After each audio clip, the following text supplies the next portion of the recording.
Non-stop. She doesn't stop. She goes. So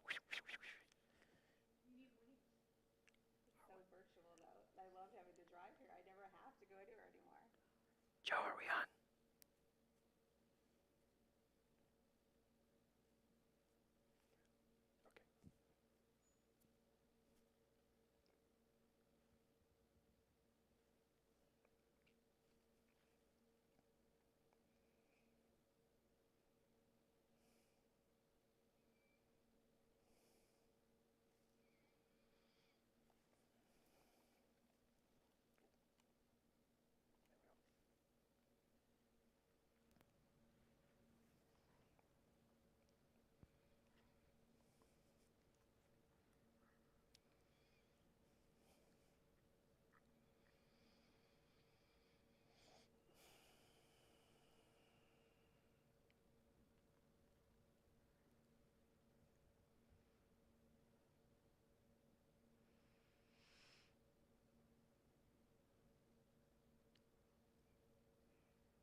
Hello and welcome to another special episode of Unchained Hope and Healing from Addictions. We're so excited that you're here with us.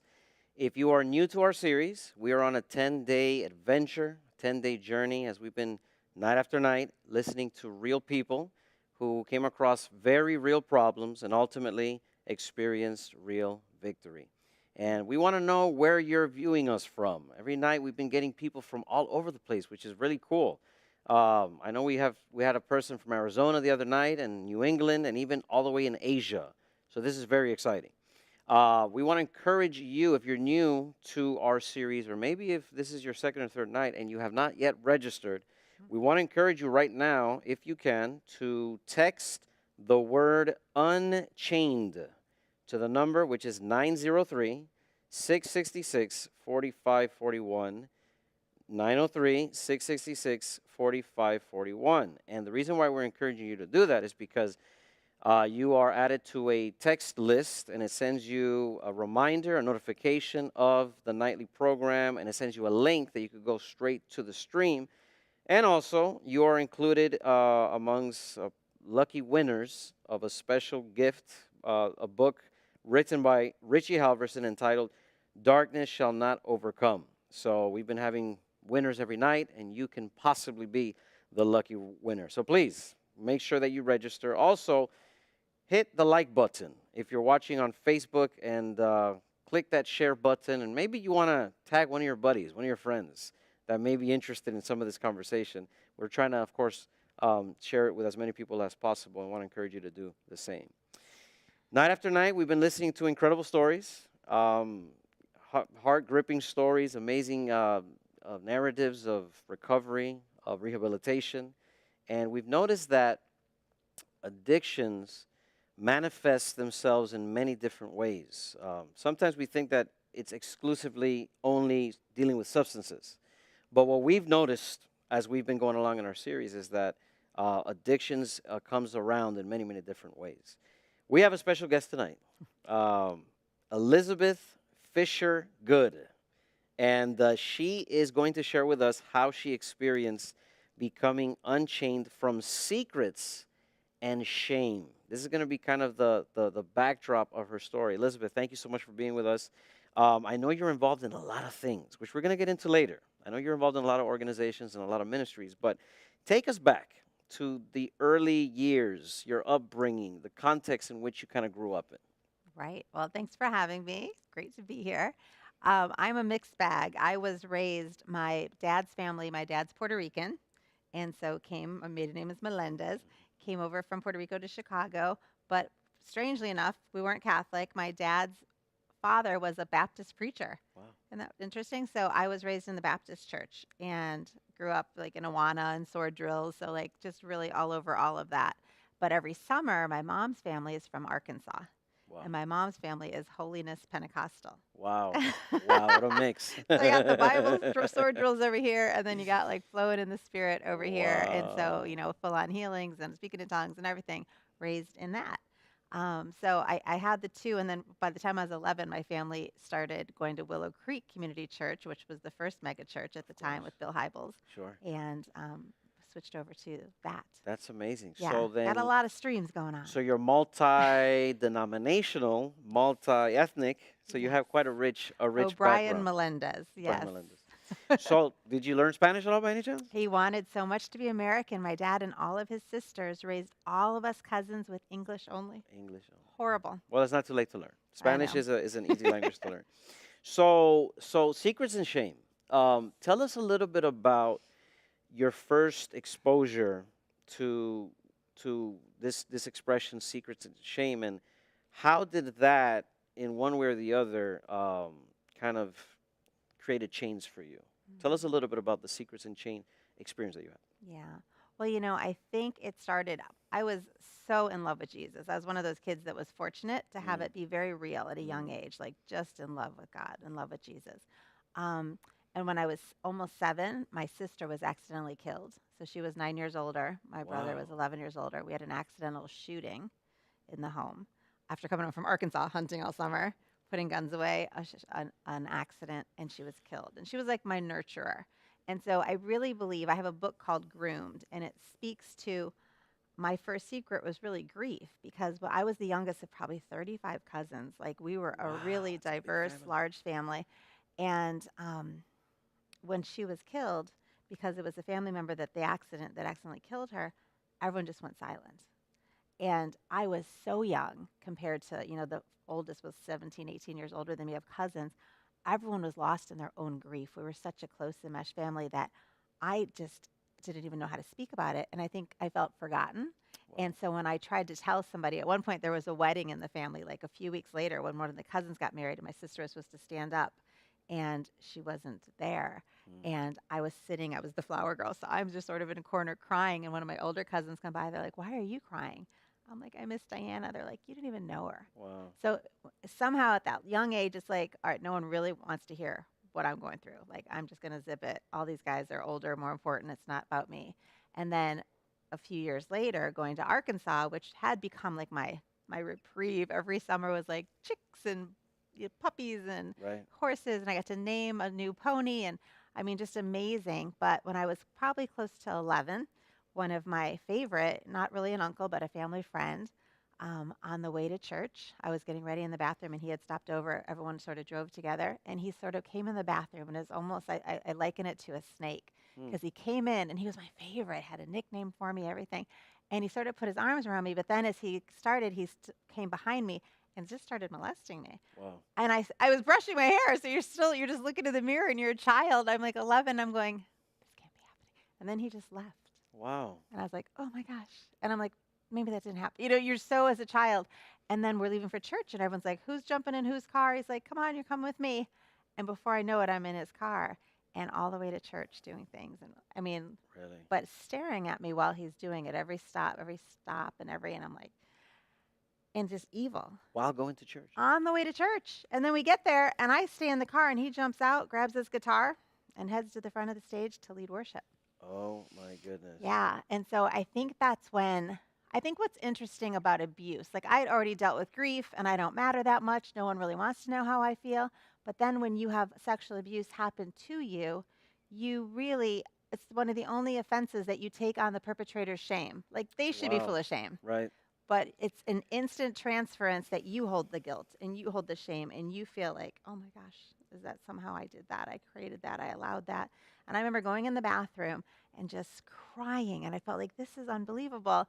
All in my mind, never said a word. And then when I came out and went to sit in the pew, because all my family's like in the first couple of pews because we were really the leaders. Right. You have to kind of play the part. Yeah, so I go to sit down next to my other like favorite uncle, and as he goes to put his arm around me, I remember like lightning bolt. Like I never felt safe again. Wow. And I'm like, who knows what's going to happen next? And it just started a spiral of I never shared it. It took away more of my confidence, no self esteem. And then my parents ended up getting divorced. I put myself in situations where I just felt worthless. So you were, ironically, you were a member of a very large family, but you felt very lonely Very because you lonely, didn't have invisible, the confidence of or the affirmation to even or even the speak protection. or the Because protection. even when I decided, I said, I'm never going back to Arkansas. And no one asked me why. I had a billion cousins on the Arkansas side, I had a billion cousins on the Puerto Rican side. No one questioned it. I mean, many years later, over a decade later, my mom was like, when I said, did you ever wonder what, when I was finally starting to figure things out, Right. did you ever wonder why I didn't want to go back? She goes, well, I had a feeling. Wow. But that's the generational pattern of not speaking about this thing. So I think what really ties me to this concept of secrets being my chain is because I just kept acting perfect. I had such a private life with Jesus. I Wow. journaled as a little girl like Wow. crazy.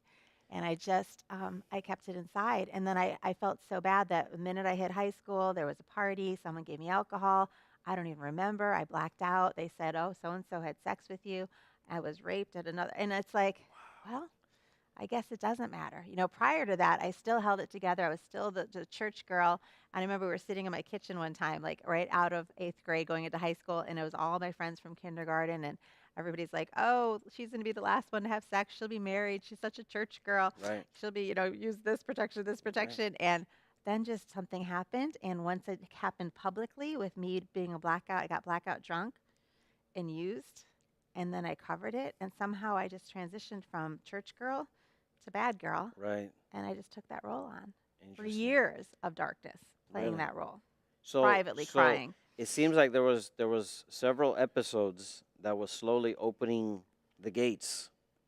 We had this, of course, situation with the death of your sibling, the episode, of course, with your uncle, and then the situation at the party. So how did that spiral? How did that and how long did you sense that that impacted you? All of Yeah. those things. Well, I would say I always said basically like from 14 to 20 was like my darkest. It's a Wow. miracle I made it out of 14 to 20. Wow.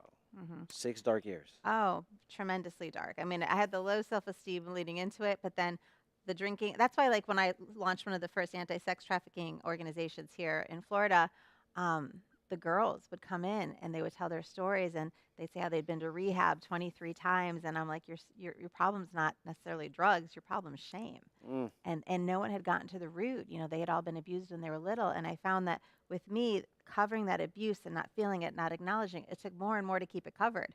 By the time I was in my early 20s, I belonged to Overeaters Anonymous. really? I was a 12-step program junkie.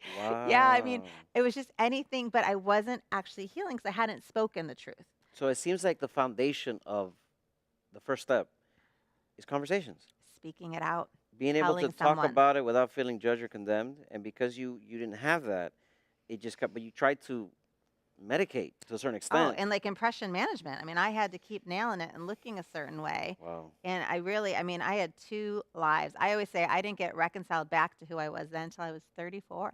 Wow. Yeah. I mean, I'm 53 now. The majority was unreconciled. Two parts. One so full of secrets and shame, and the other doing impression management all day long. That's that's exhausting too, because you have to put Exhausting. a front.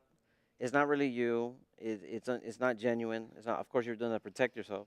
Oh, but exhausting. So how did at a certain point I'm sure you came to a crossroad. Well, it got better over the years, but Right. it wasn't gone. Right. I got better at medicating it. But it wasn't completely dealt with. Oh, The not root of even the issue wasn't slightly. really dealt with. Speak on that a little bit.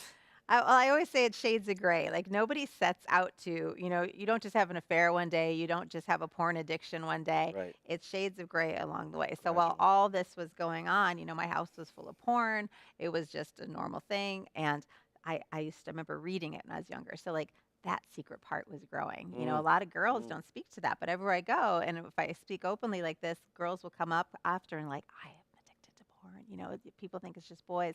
So I had all these secrets, all these dark places, but I didn't miss church. I mean, by the time I was in my early 30s, I was back again. I'm in leadership at church That is so with interesting. all of this unreconciled. So you're essentially maintaining both Oh, yeah, worlds. completely, Wow. And then, completely. of course, you were a leader in the church. So Hmm. at what point did you address the issue? The root, Well, root, root. At what point were you able to talk about it, to speak, and who I was it? had I had spoken about. I think probably in my 20s, I got to, really dealing with the grief from my sister. I think I mentioned the sexual abuse and talked about that, but I didn't. Then when you speak about that, there's all these layers in between that I was still hiding. Right. And I think it was interesting. I think God just got me because He's like, "Oh, girl, I have plans for you. We've got to knock this off." Wow. Satan is having. I always say, like, I feel like the minute we're born, if Satan can't get us in the womb, that is his ultimate desire. Like he hates the fact that we can give life, and he would Right. love to sever that. Right. But the minute we come out, I always say, like, it's like you got a baby and you got purpose, and God is like depositing this purpose and destiny into a child.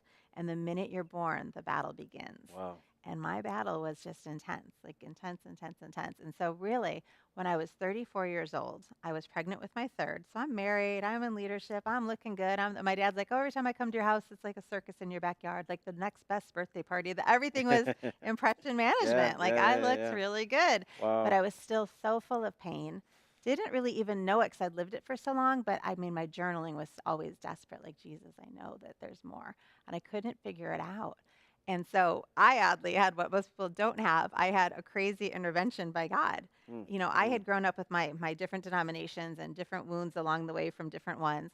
And my girlfriend, when I was pregnant with my third, I had placenta previa, Wow. which is I was going to have to go on bed rest. So I had two toddlers, and I was going to have to go on bed rest. And I'm like, I can't can't do this. I'm the one that keeps everything going. Of Like, course. you take me out, we're going to be in trouble. Yeah, yeah, yeah. And so I had a girlfriend, oddly enough, she was not a real strong believer. She was, Catholic, and she had had an encounter with a healing.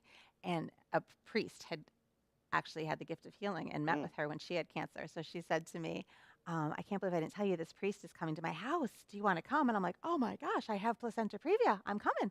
But don't tell him. I want him to guess like he did with you. Right. Because even though I'd grown up in the gifts and all of that, I hadn't healed at all. Wow. Like I might have talked about, I was this, I could report on things. But reporting and healing are Mhm. two different things. Right. Sometimes we're very good staying disassociated and speaking to what happened to me, but you're not free yet. Right. Right. And so I go running to meet with this priest. I mean, I have no clue what I'm running to. And he goes, oh, who am I praying with first? There's a whole house of people. I'm like, me. And we sit, and he starts praying over me. And he has two prayer partners, and he goes, what are you here for? And I said, oh, just healthy pregnancy. That's all. Totally lying, just lying to a Because priest.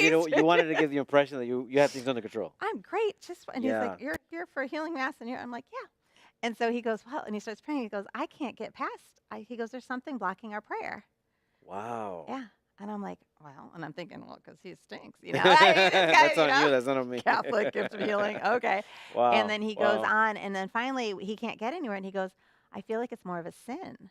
And I said, I had an abortion when I was 17. I said, could that be it? And he goes, well, have you ever confessed it? I go, confess? I'm not Catholic. And he goes, oh, you Protestants. He said, okay. He said, James, 3:16 or 5:16. He goes, the prayer of a righteous man, Oh, confess goodness, your yeah. sins one to another. Prayer of a righteous man has authority to heal. I mean, I could be a priest. It could not be a priest, but confess. And I said, okay. He said, well, do you want to get rid of it as far as the east is from the west? I'm like, absolutely. He goes, all right, let's pray. And he starts praying in tongues and anointing me in oil. And I'm like, where am I? And he goes, okay. He goes, you're forgiven. But now the Lord would have you do penance. And I'm like, penance again? I'm not Catholic. And he goes, Protestant, do you think you might need some healing about that one you've been keeping for 17 years? And I'm like, yeah. So he said, Jesus would have you go serve at a pro-life center.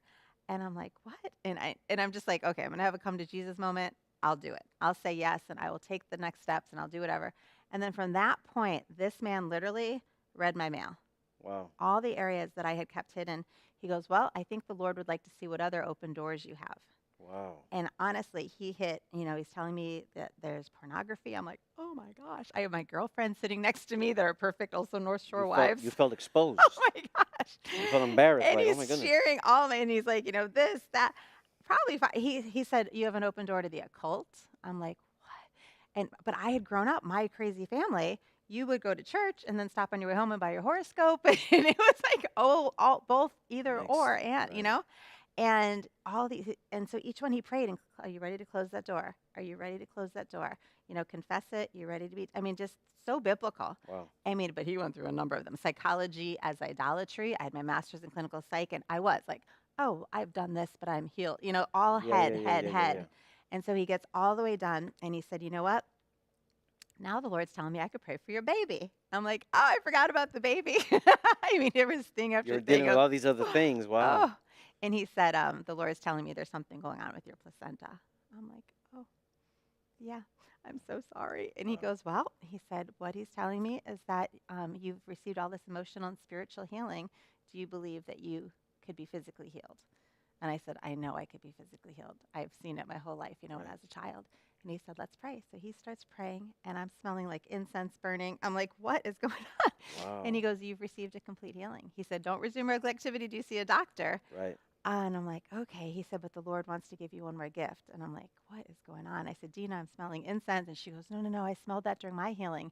He goes, you've been given the gift of the, manifestation of the burning of your iniquities, and you're smelling in the spirit. I'm like, oh my gosh. Like, this is for a girl that learned how to numb her entire life. The Lord had to strike me with lightning Right. to get me. So this is definitely foreign territory for you. Oh my goodness. You feel a little bit out of place, but at the same time, you know that you're addressing things Oh, it was that beautifully you humbling. needed to address and you've needed it to address. Perfectly humbling. So this happens, and then at what point do you find yourself in a position where you know that the chains have fallen off? Of course, we're all in a process, of course. Oh, You right. haven't arrived per Oh, se. no. But No. at what point did you sense, wow, like this is I Yeah. see it, I sense it. Well, you know what? He ended our time together. He said, "The Lord has one more gift for you. He wants to give you the gift of tears." And I said, "What does that mean?" And he said, "You've gotten so hardened. He Wow, wants to restore in you a heart of flesh." because you were building this kind of I had such a callus. wall around me. And so when he prayed that time, it was as if something melted and I was restored back to who I was as a little girl. Wow, So for me, it was almost suddenly. And I say again and again, like, Lord, why did I get that gift? Who gets that that's gift? amazing. Yeah, So your innocence was restored. I, right. And I went through the steps of penance, you know, Right, right. I sat and grieved. If you don't grieve, unresolved grief, trauma's still there. Sure. You can't fake that. And I think we're a culture that short circuits all of this. So, So, Elizabeth, there's so many different directions we can go, but in the couple minutes we have left, for your story, if there's somebody watching that mhm, is finding themselves in the same situation that you were in, yeah, where there's trauma, yeah, there's hidden addictions, yep. but there's a pressure to look a certain way, to look the part, whether it's church, whether it's just family. What message would you give to that individual viewing that is like, oh my goodness, Elizabeth is went through exactly what I'm currently going through right Yeah. now? What message in 30, 45 seconds, what message can you convey to that individual that's kind of struggling and trying to figure out? I would say if you have somebody in your life that you know you can speak to, go for it. It's going to be the scariest thing in the world, but the power of saying it out loud, the Wow. power of speaking it changes everything. And if you don't know, I would have them email. I mean, you could email me, e@freewithe.com. They could email me directly and I'll connect them Say to that one more safe time. The places. email again? So E E like Elizabeth at free, free with with E dot com. dot com. So there. If they don't know who to talk to, I will guide them and give them a place. Thank you so much, Elizabeth. So, if you're viewing this and if you're kind of in a similar situation that Elizabeth was, where you don't know who to go to, you may even be surrounded by a bunch of family and people and Hmm. coworkers and colleagues, or maybe even part of a church that Right. has brothers and sisters, but you still don't feel confidence. Elizabeth here is available to speak with you. And of Yeah. course, she has experience, not just intellectually, but No. experientially about how to recover. Now, there's a lot more to cover. Elizabeth's story this is a slither of her story. Elizabeth, don't go anywhere. We're going to cover more, talk more a little bit about the current ministry that you're involved with in our Q&A session. But and we also don't want you to go anywhere either, because right now we're going to listen to a powerful message by Pastor Richie Halverson. And after that message, then we'll hear more from Elizabeth. Don't go anywhere.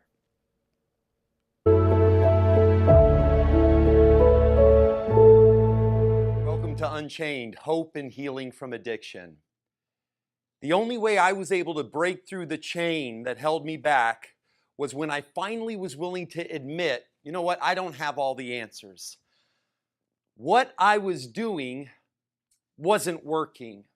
And so I had to start listening to other people who knew things that I didn't know. You know, I knew how to get high, but I didn't know how to get clean.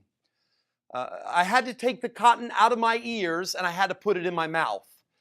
I remember I had someone at a meeting who told me very quickly early on, I was talking a lot because I had read a lot and I thought I knew a lot.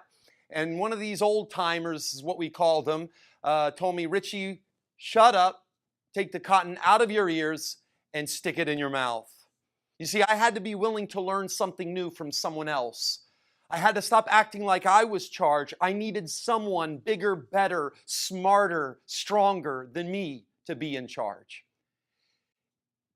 In the book of Mark 5:22, we have an interesting story of someone who was used to being in charge. Jairus was one of the synagogue presidents, it says. He was used to being the leader. He was used to doing all the talking. But if you want to live an unchained life, you have to be willing to let someone else be in charge. You've got to be willing to listen to someone else sometime. In Mark 5:23, Jairus comes up to Jesus. He says, "My little daughter is at the point of death. Come, lay hands on her so that she may be made well and live." So check this out. Jairus is telling Jesus how to heal his daughter. But Jairus doesn't know how to heal people. Jairus doesn't know how to perform miracles. Just like I didn't know how to stay clean, Jairus doesn't know what he's talking about. So in Mark 5:22, when he saw Jesus, he fell at his feet. So he's kneeling. He seems to be kind of praying. He's open to the eye of giving up control. But the very next verse, he starts ordering Jesus around. Have you ever used prayer to try to order God around? Have you ever tried to tell someone else what they need to be doing in their life? In recovery, we say, don't give advice. You know, advice kills. We only share experience, strength, and hope. People don't need advice. They need to hear that you got through something, and they need to hear hope of how they can get through something. We got to be willing to listen to someone else. What does Jairus know about healing? What do you know about living unchained? Before Jesus can give Jairus what he's asking for, Jairus has to let go of the control and give it over to God. Now compare Jairus' request to this centurion who also is asking Jesus to heal someone. Luke 7:7 and 8. It says, I did not presume to come to you, but say the word, Jesus, and let my servant be healed. For I too am a man set under authority with soldiers under me, and I say to one, go, and they go, and to another, come, and they come, and to my servant, do this, and he does it. The centurion was a good leader because, you see, he knew how to be led. Before you can ever lead, you got to first learn how to be led. In spite of Jairus, Jesus still goes with him. Man, I am so glad, in spite of some of the dumb things that I've said, I've had good friends who've still been willing to go with me. In spite of our problems, our big egos, in spite of the incessant fighting and debating, Jesus still goes. Instead of telling Jairus, Jesus is going to show Jairus. Some of us, we only learn by being shown. We can't take someone's word for it. We've got to experience the pain for ourselves. Mark 5:25, there was a woman who had a discharge of blood for 12 years. So here we have another character come into the scene. On the way to Jairus' house, something is getting in the way of Jairus' plan. Man, we hate it when things get in the way of our plans, don't we? But sometimes interruptions are interventions. Sometimes the thing that we think is getting in the way is actually the best possible thing that could happen for us. Man, I can see Jairus pushing Jesus with one hand, come on, Jesus, I got to get you going where I'm going, and he's batting people away with the other hand. Jesus is in a hurry, and it seems like Jesus is taking his time. I wonder, has God ever seemed to take his time in your life? Maybe he's trying to teach you something. Maybe he's trying to show you something. And so this woman in Mark 5:28, she says, if I can just touch his robe, I will be healed. The Greek word for healed means rescued. You see, God wants to rescue you from what's killing you. God wants to rescue you from whatever is draining you. In Mark 5:26, this woman had suffered much under many physicians. She had spent all she had and was no better. Rather, she grew worse. So think about it. She had tried all kinds of things. I know for me, man, I had tried all kinds of things to quit using opioids. I tried a lot of things to quit all kinds of addictions and to live an unchained life. This woman has tried all kinds of things, but instead of it getting better, it's only growing worse. She had plenty of people's opinions. She had plenty of treatment options. Her purse was full of prescriptions, but she's still bleeding. She's still not enjoying life. Think of all the stuff this woman had to push through to get to Jesus. Man, she had to push through the people telling her it was all in her head. She had to push through all the people who said, you know what, once an addict, always an addict. She had to push through all the critics and the naysayers and the haters. She had to push past the internal voice that says, you're always going to be this way. You're a mess up. You will never live an unchained life. She had to push past the toxic voices in her life. If I can just reach out and touch him, I'll be healed. If I can just tap into something stronger than me. And so she comes up behind him in the crowd. She touches his cloak, and immediately her bleeding stopped, and she felt in her body that she was freed from her suffering. Check it out. Jesus was able to stop the bleeding no one else could stop. Jesus could fix a problem no one else could fix. You see, we cannot fix our own problem because we are a part of the problem. If we want to live an unchained life, we've got to tap into something stronger than we are. I can't, he can. I think I'll let him. And Jesus realized at once that the healing power had gone out of him. And so he turned around in the crowd and asked, "Who touched my robe?" And the disciples are like, "Well, what? I mean, Jesus, you see this crowd crushing you, and you ask who touched me?" But check this out. Jesus knows the difference between someone putting their hands on him to push him or a need that pulls him. And this is why I believe when something pulled at him, instead of pushing him, it changed his direction. You see, that's what separated the woman from Jairus. You see, the woman's need pulled Jesus. Jairus was trying to push Jesus. In John 10:18, Jesus says, "Look, no one takes my life from me, but I lay it down of my own accord. I have authority to lay it down and authority to take it up again." You see, friends, it wasn't the push that put Jesus on the cross. It was his love for us that pulled him there. Stop letting people and problems push you around. Stop letting addiction push you around. Stop letting other people decide what is best for your life. Stop chaining yourself to that toxic relationship. Stop letting them push you and let God pull you into your purpose. Man, in the massive crowd, Jesus can discern one touch. God can feel your loneliness in a crowded room. He can see your brokenness in a broken world. He knows what's draining us, and if we would just reach out and touch him, he'll stop the bleeding. And so Jesus kept looking around to see who had done it. Meanwhile, I imagine Jairus just kind of looking at his watch. "What are you doing, Jesus? Man, I've got something to do. I'm important." This woman had a bleeding problem, which meant, according to that custom, that Jewish custom, she would have been ceremonially unclean. She was unclean. She shouldn't touch Jesus. No doubt, Jairus, being a president of the synagogue, "Hey, you don't have time to mess with that unclean person. I'm important." The woman, knowing what had happened to her, came in fear and trembling, and she fell down before him and told him the whole truth. Check it out. It says the whole truth. Remember, Jairus is in a hurry. The Greek word for whole truth means everything. She tells Jesus everything, every detail. She's been sick for 12 years. She tells the whole truth, and nothing but the truth. She tells Jesus every detail. Jairus is tapping his foot, but you see, Jesus will not be pushed around. And while this woman is testifying, Jairus' daughter is dying. "I don't have time for this," he probably thought. But you know what? I've discovered in life, it's not all about me. It's not all about what I want. At the core of addiction is selfishness. It's not all about you. It's not all about me. You know, sometimes we act like we're the only people with problems. Sometimes we act like we're the only ones that need help. You know, my sponsor once told me in recovery, he said, "Richie, I know it may look like the sun rises and sets over your head, but you are not the center of the universe."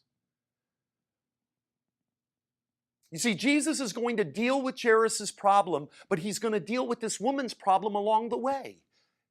Jesus is on his way to deal with your problem, but one of the ways he's going to deal with your problem is by dealing with someone else's problem along the way, because your greatest problem is not what you think it is. Your greatest problem, my greatest problem, it's me.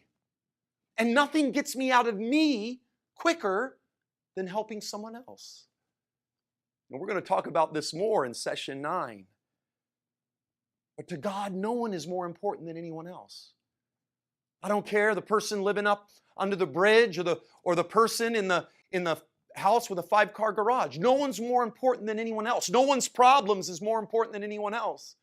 The nameless, unclean Gentile woman is just as important to Jesus as the famous Jewish male leader.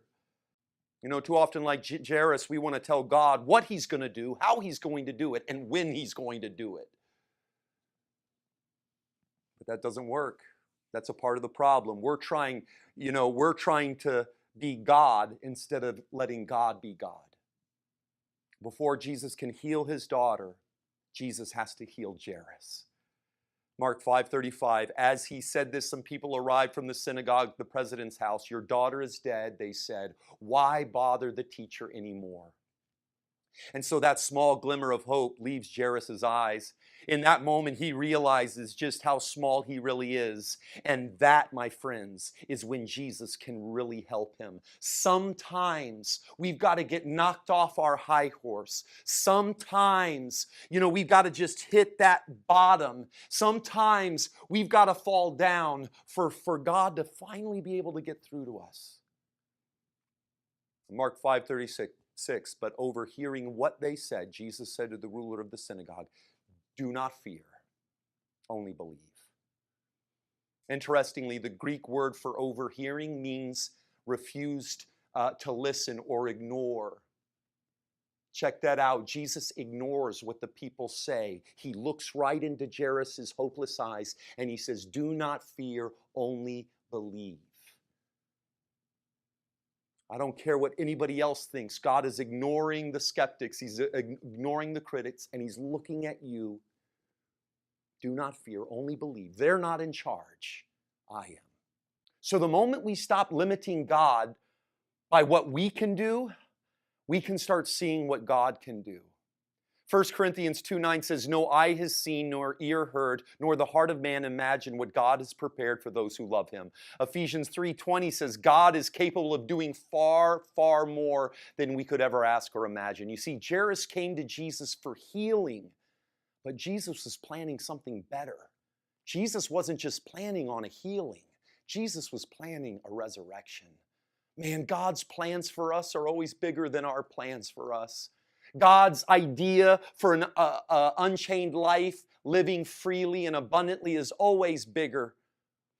When my first year clean, my sponsor told me to write down all the things I wanted to see, all my plans and goals for living my first year clean. He says, Richie, write down everything that you want to see happen, and I promise you, God's going to blow your expectations to smithereens. Because to be honest, I just wanted to hold a job. I just wanted to get a job. I just didn't want to go away to prison. I started making that list. In a year, when I hit that year mark, man, not only did I have a job, I had my family back. I had my relationships were started flourishing again. I started serving in my community. I got so many more things. God's plans for you are always bigger than your plans for you. Mark 5:38, they came to the house of the ruler of the synagogue, and Jesus saw a commotion, people weeping and wailing loudly. And when he had entered, he said to them, why are you making a commotion and weeping? The child's not dead, but sleeping. And check it out, they laughed at him. Has anyone ever laughed at you? When the scoffers come between Jesus and his miracle, it says that he kicked them out. Whatever is coming between you and your miracle, let God kick it out. Verse 40 says, he put them all outside and took the child's father and mother and those who were with him and went in where the child was. In ancient Israel, they actually hired mourners, which means many of these people mourning weren't really upset. They were paid to be upset. And that's why they go from crying one moment to laughing the next. You know, there are people in your life who will go from patting you on the back one moment to stabbing you in the back the next moment.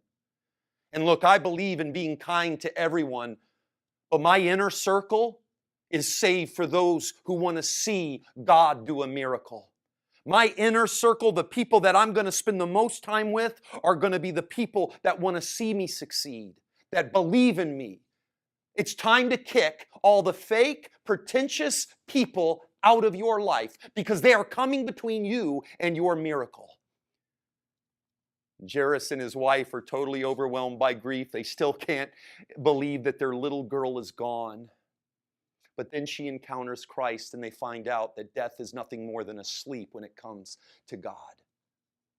Mark 10:27 says, all things are possible with God. Where there is Jesus, there is always a way. Don't ask for a little help. You need more than a little help. All of us do. We don't need help. We need the hand of God to change us, to free us. Mark 5:41, taking her by the hand, he said to her, Talitha kum, which means, little girl, get up. Man, Jesus is saying the same thing to everyone who's watching right now. I don't know about you, but I'm ready to get up. Both the bleeding woman and the girl were ceremonially unclean. One was dead, one had a disease. Touch was forbidden, but Jesus reaches out and touches them both. Because you see, until you have an encounter with something stronger than you, then you'll never have that fuller, freer life. The girl lived for 12 years. Think about that. The woman suffered for 12 years. So the beginning of suffering and the beginning of life happened at the same time. When the woman's suffering started, it was the beginning of life for the girl. You see, friends, Christ's suffering was the beginning of our new life. Because he went into the tomb, you and I can come out of the tomb. In order to stop our bleeding, God was willing to come in the flesh and bleed. You want to know what a real leader looks like? You want to know someone you can really trust with your life? Luke 9:51 says, when the days drew near for him to be taken, he set his face to go to Jerusalem. The same hand that healed the woman, the same hand that raised the girl, can touch your life right now, today. Jairus thought he needed Jesus just for his daughter. Maybe you're watching this because you think this is for someone else. We always tend to think in that way, well, I don't struggle with addiction. No. Just as Jairus thought he needed Jesus for his daughter, Jesus had to show Jairus that he needed Jesus just as much. Man, people struggling with addiction aren't the only ones who need to practice these principles. All of us do. You see, Jairus' daughter was not the only one who came back to life that day. So did Jairus. Let God lead your life. Let God be in charge. Stop acting like you know everything. Let someone who knows what they're doing help you, guide you. Stop shortchanging living an unchained life. Allow that chain of ego and pride and self-obsession and control get broken by the breakthrough of humility today. I don't have to control everything. I don't have to have all the answers anymore. The day I started listening and learning is the day I started living an unchained life. God wants the same thing for you right now.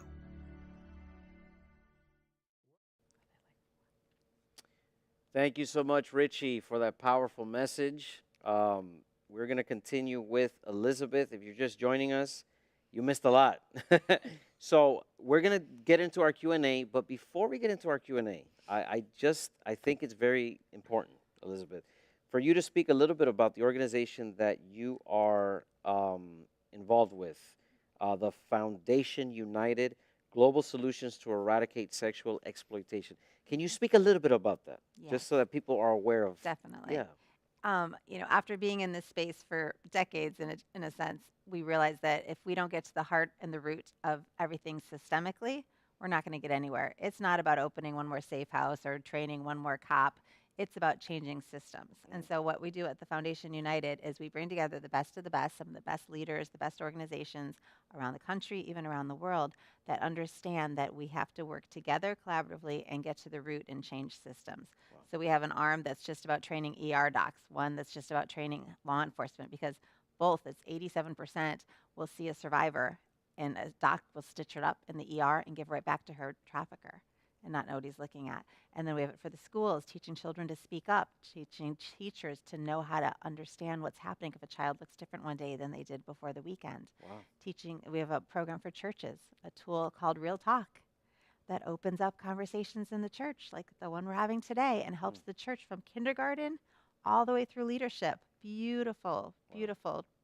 So if somebody wanted to kind of get more information, is there a website? Where would they go? Yes, absolutely. Go to the Foundation United, so thefoundationunited.org. Thefoundationunited.org.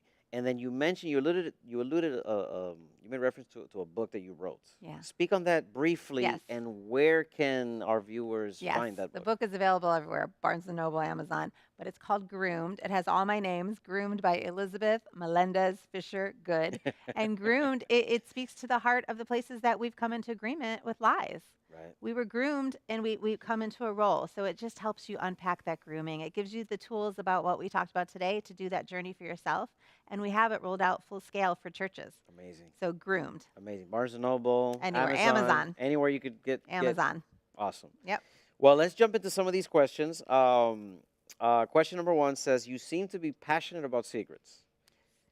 Can you help us understand a little bit more?" Obviously, secrets is it's very. I mean, this is gonna sound a little bit redundant, but secrets are very secretive. They are. So how do we understand like the nature of secrets, and why are you so passionate about this? Obviously, you Right. shared a little bit about how Well, it I affected just you. think that it's a slippery slope, right? It's shades of gray, and one builds upon another. Like I shared earlier about having an abortion and coming out of abuse and coming out of rape and coming out of loss and grief and unexpressed tragedies in my life that I didn't deal with. And it built up thing upon thing, layer upon layer, that turned me into someone I wasn't even close to ever thinking I would ever be. Mm. And so our secrets are just a pathway to a place we never wanted to go, Wow. and releasing them, speaking them out, the power of the spoken word and another person actually hearing you. Because in our mind, we think it's the worst thing in the world. Every single person, every time I speak, there's always someone that comes up and they say, I've never told anybody this. And they tell me what they think is going to be like tragic, never heard it before. I'm like, that's almost textbook. Mm. But the lies in our head that we think we're the only ones, and the shame, the Wow. enemy comes to town to steal your purpose, steal your identity, and he gets it by thinking you're not good enough. Wow. And I think the power of speaking it out changes everything. So our shame and our secrets make us feel like we're the only ones. Yeah. Nobody's ever done what I've done. And it limits us. It could keep us from, like, you were created for an exact purpose and destiny. Wow. And the enemy's working overtime to make you feel you can't get there. Wow. If there's enough shame, or if you have this secret still, it's going to rob you from Wow. your full I love calling. that. I love that. And we all have them. We all have it. We That's all the have main 'em. thing.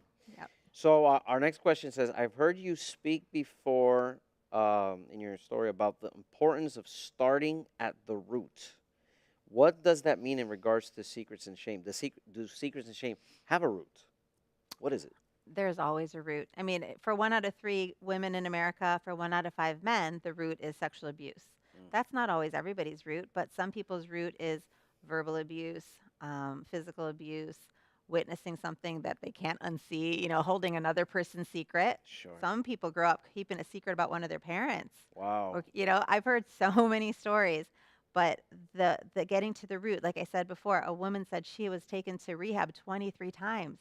She didn't have a problem with addiction. She had a problem with shame. Right. And once she really got the deep healing down here of all the things that had been done to her, then this falls off. Like with me, it was instant. My addiction fell off.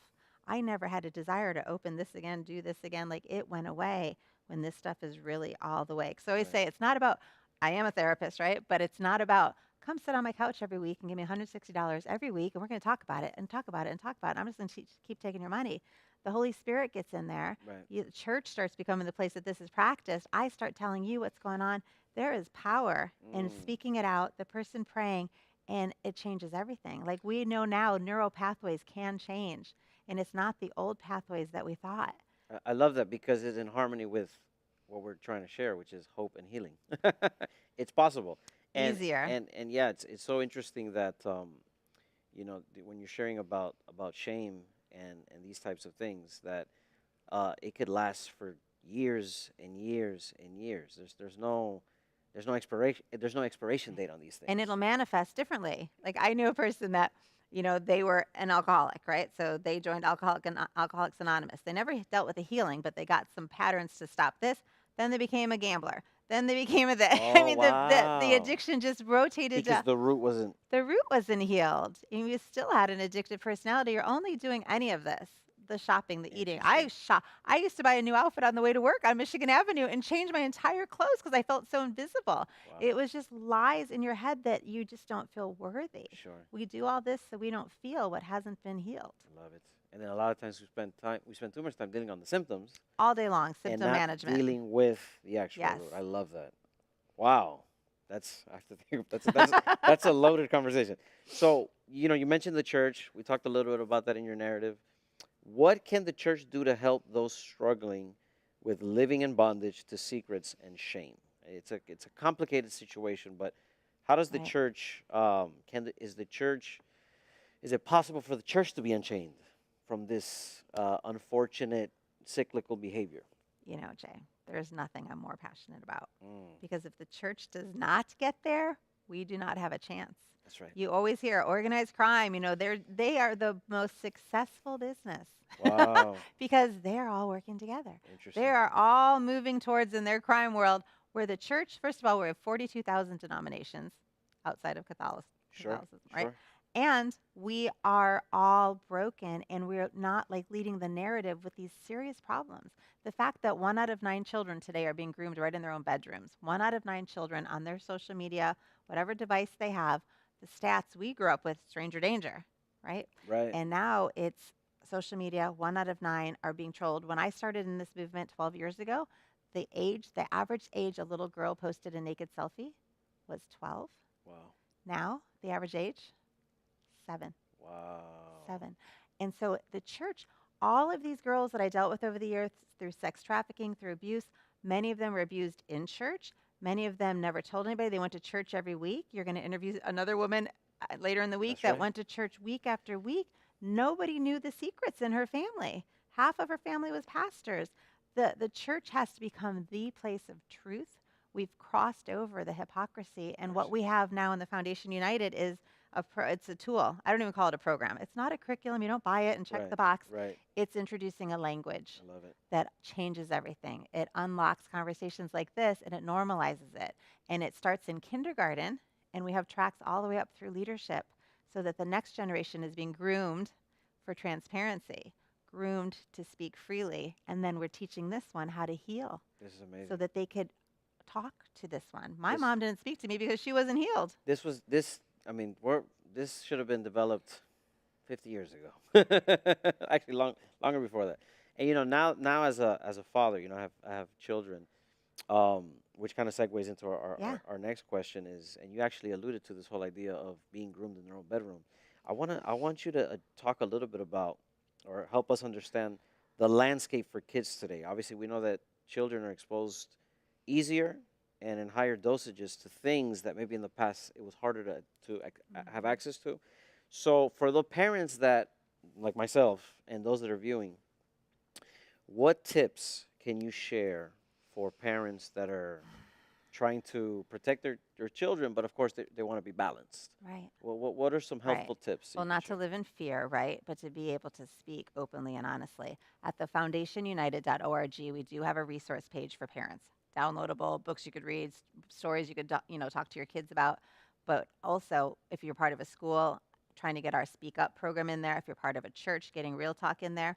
Because what's happening is if there's this level of abuse, which we've touched on, right? So abuse is over here. You got one lane going over here. So Right. kids are being abused. But over here, what we've learned from research is that pornography, Mm. that also used to start with addiction at 12. Now we're looking at boys and addictions beginning at 8 to Wow. pornography. And we are seeing that it is rewiring their neural pathways. It is changing how they are being groomed for intimacy. So we're looking at Mm. these horrific stats of marriage, same in the church as out of the church. Right. The church is not leading these conversations. We need to be talking about this stuff because what's happening on social media and what's happening on the internet. I grew up, I'm 53. We had nice airbrushed Playboy. My porn was pretty okay because now they say it's equal to Cosmo. Almost, right? Right. Where what our children are being groomed on, a child at 8, 9, 10, they can Google anything and the images are so defiling and horrific. There's a little girl, and I feel like this will cover it exactly for parents and why the church has to take the position here. Of course. Because a little girl, she wrote a story, and it was called Sweet 16 and Never Been Kissed. Mm. And so she said, since I was 9 or 10 years old, Boys have been showing me images on their phones. Will you do this to me? Can I do that to you? Can we do this together? She goes, I have been used for sex more ways than I can count, but I'm sweet 16 and I'm still waiting for my first kiss. Wow. And so, Amazing. So parents are involved in this narrative. The church is involved. we have to It be takes a leading the village. conversation. We have to talk about these conversations. We have to help little girls know that's not love. Performing an act that someone shows you on their phone Right. is not how you form intimacy. Right. And boys aren't being taught how to love. How to be Because if gen- no yeah, one's talking about it, they're learning it, unfortunately, on a exactly. device. So it begins in the home more so Families. than in school. And a lot of times I think we defer a lot of what we need to do Oh, as mom and dad, yeah. and we defer it to the school teacher. And the school teacher, of course, has a part in it, but we have to be very careful that we don't just kind of wash our hands and Right. just Well, defer especially it. with all the stuff coming out of public schools today. Right. I mean, Exactly. we have to lead it. And if the church can take the lead here, this is what God would have us do. Exactly. These and the way that it's rolled into real talk, it makes it so easy. Love it. So easy. So our last question is: I've heard you say, somebody mentioned, and you did mention this expression in your story, shades of gray. No one sets out to be in hiding or living in bondage. Can you speak to that more? That's what the Yeah. question says. Shades of gray. Break that down. Shades of gray. So you have a little boy, right? So by 12 years old, he has this porn addiction. We were at a Catholic high school, and we had maybe 89 juniors and seniors, and it was a bunch of boys. And we were talking about what addiction is and what does porn look like. And they're like, well, how do you know if you're addicted? And it's like, well, you wake up in the morning, you're like, I'm not going to look at it today. And then by 10 o'clock, you're like, oh, and they're like, oh, and they're like, okay, so you guys want to just raise your hand if you think that's you? Almost the entire student body raised their hand. Wow. Like it is so normalized. So that kid who is learning that all of his sexual relations are happening into a device Mm. as he gets older and he gets married. And the wife is now, what I do see all the time in church as I lead these groups is the wives will share, to be honest and intimate, that they're not having sex, Right. that they haven't had it in I don't know how long. Mm. Then where is your husband having it? What's that? Right. And we're leading the church, and these are a lot of our marriages. And I think that the shades of gray, like when you see a pastor, I can tell you after running sex trafficking organizations for almost over 12 years now, the pastors that are in the sex trafficking rings. My daughter went with a youth group to Disney World. One of the youth group leaders was arrested in a sting the week after. The leaders that call me and say, how do we deal with this? In the temples, in the church, I'm getting calls all over. Wow. And 11-year-olds being molested by a pastor. It's we're getting so desensitized. And what these guys will always say is, I don't know how this happened. I never set out to have sex with a child. Mm. It was porn, and then it wasn't cutting it and it wasn't doing it. Satan is grooming all of us. Gradually Shades leading to of more gray. complicated. Yeah, you need more. Elizabeth, there's a gazillion other questions that even in my brain, and obviously our viewers, one more time, if somebody would like to get in contact with you, if they have questions, Yes. what email would our viewers be able to You know what? I access? will keep them on the foundationunited.org, but you could reach me at thefoundationunited.org.